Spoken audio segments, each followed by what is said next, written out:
Kojo Ponkroma is addressing the media on behalf of the second respondent. We will listen in.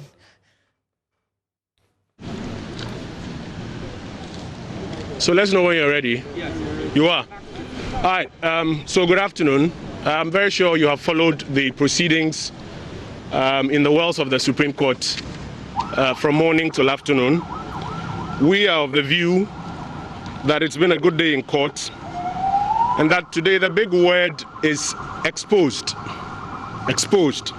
You'll notice that counsel on our side spent a lot of time exposing the inconsistencies and sometimes even outright falsehoods that have been put out by the petitioner and the witness who was in the witness box today.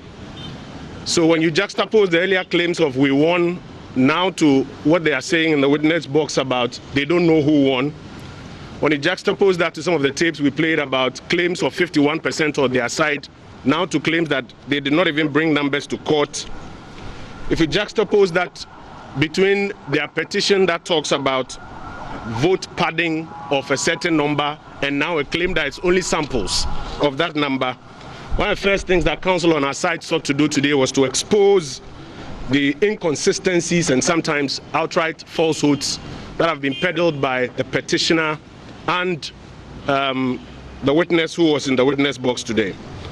Our counsel also spent a lot of time exposing the bad faith and prejudice with which the petitioner and his team have approached the work of the Electoral Commission and the chair of the Electoral Commission, Ab initio. And that's why you saw them take time to set out right from her appointment, from registration, etc. And the belief on our side that this is just a culmination of the various attempts to undermine an otherwise very good job that has been done. Also exposed through very vigorous cross-examination is a claim that was being made that nobody actually won this election. And that's why you saw the Venerable Akoto Ampao over and over again now raise the numbers and ask the witness to do the computation. And if you fry it, you bake it, you turn it upside down, you cook it, it is still 51% plus for the second respondent and about 47% for the petitioner. And you saw him do the maths and admit himself in the witness box when he was under oath. What we also found interesting were the attempts to shield the witness by his counsel to an extent that even materials that they had tendered in, there was an attempt to ensure that he was not questioned on it, even at re-examination, attempt to adduce fresh evidence. But I think you saw how the court handled it. The very final exposure we saw today, an exposure on the lack of candor. You heard the 3 questions that the bench asked. That for all that you have said, when you finished your collation, what were your results? When you finished your collation, what were the results that the petitioner got? When you finished your collation, what were the results that the second respondent got? And it was, I believe it will be very surprising to the millions of NDC supporters across the country who were egged on by the same team that they had numbers to prove they had won. Now here in court, when the bench asked those questions, they say that they did not come to court with any of those numbers. They are not still able to put any numbers before the court, despite all that they had said. So for us, in summary, we're of the view that it's been a good day in court. You saw the lack of candor when on the soft copy on the pen drive, they had made notes that they observed what they call padding, both for the MPP and the NDC. Yet they had claimed that there was a deliberate attempt to steal this election for the MPP. And now in their witness statements, they sought to delete those ones out. And then when it was put to our very good friend, the general, he now said he was not responsible for the pen drive, etc. So that exposure of the lack of candor is also one of the things that our counsel sought to do. In conclusion for us today, our view is that if your case is bad, even the most skillful general will be exposed at cross-examination. And that's what we believe has happened today. If you have questions, we'll take them now and then we'll wrap up. Your side sought to tender in exhibit through the petitioner's witness. They were opposed to it. Why did you want to do that when you had not asked the leave of the court first? Well, so that will be a technical legal matter. The substance of it, however, is that what we wanted to show was still in the video that had been submitted. And so you saw our counsel find an opportunity to now cause the witness to do that calculation and express it as a percentage. And no matter how you do it, it still comes back to that same point. The second respondent, 51% plus, and the petitioner, about 47%. Any other questions? Well, we thank you. We'll do a quick translation in Twi, and we look forward to tomorrow's engagement in court. We're going to go back to the court now. Marietta Brew, Apia-Opong speaking. He has said undermines our case. Indeed, everything he said goes to points to the fact that we are entitled to the declarations that we are seeking. But several interesting things stood out today. Let me start with the video. The video that they sought to show to try and dent the credibility of the General Secretary didn't happen as they thought it would. In the end, his credibility rather soared. If you watch the video, and I'm sure you all watched it, it is clear from the video that he never said at any point in time that the petitioner had won the elections. In fact, what he did were projections, and rightly so. He stated that based on the 141 parliamentary seats that we had won, the projection was that we would win the presidential slot as well. Those were projections he made. And so they were unable to show from the video that the general said what it is they were trying to prove. So of course they flopped in that regard. The other thing that came out clearly was that there were ever-changing figures from the general's testimony.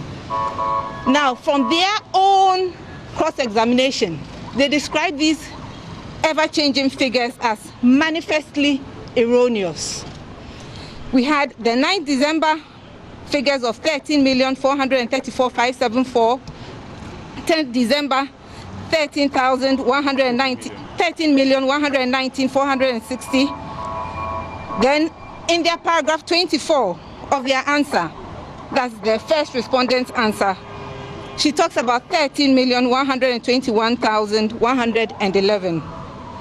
Yet again, today, there were corrections made. And we saw that from the cross-examination on Techiman South. On the face of that, their own exhibit, it showed 97,227. But when they did the tally or the collation, it was 99,436. So when we make the point that based on their own declarations, that's the EC's own declarations, there are errors, we are right. And it has been proven by the cross-examination that they conducted that we do not know what the figures are. Based on her own declaration, nobody got more than 50%. And the declaration I'm talking about is the 9th of December declaration. Also important is the issue of padding. They cross-examined the general on the issue of padding. And you can sense from the cross-examination that they admit that there was padding. What they tried to portray was that on a pen drive, there was an indication that there was also padding in favor of the NDC. Now, if they admit that there was padding, then obviously we are dealing with a very flawed election. That is the point, and they admit it. It's a clear admission of a flawed election. And he also made the point that what we attached in terms of padding were only samples. Only samples. So you can't take a sample and deduct it from a whole or an absolute number and get any results, because that sample is simply what it is, a sample. In the end, there were also questions from the bench about our own figures. But I think we need to make it clear, and it's been made clear over and over again, We are here challenging the EC on its own figures. Its own figures. What are those figures? There's the 9th of December, there's the 10th of December so-called correction, and there's also the figure in their paragraph 24.